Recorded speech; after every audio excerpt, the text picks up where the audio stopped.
video, we will be showing the new Baum 714XLT semi-automated folder. We want to show the capabilities that we will be able to run this machine with the 714 manual version, right angle or 8-page section.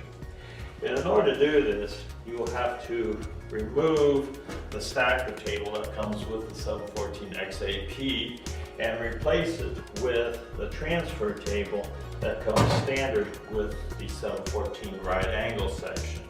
What this transfer table does is it accelerates the sheet so that way it can go down the right angle section to make the fold. And with this application fold, we're just doing a simple tri-fold or a Z-fold in the first station, and then we are running a score on the slitter shafts and then folding it in half in the second station or right angle.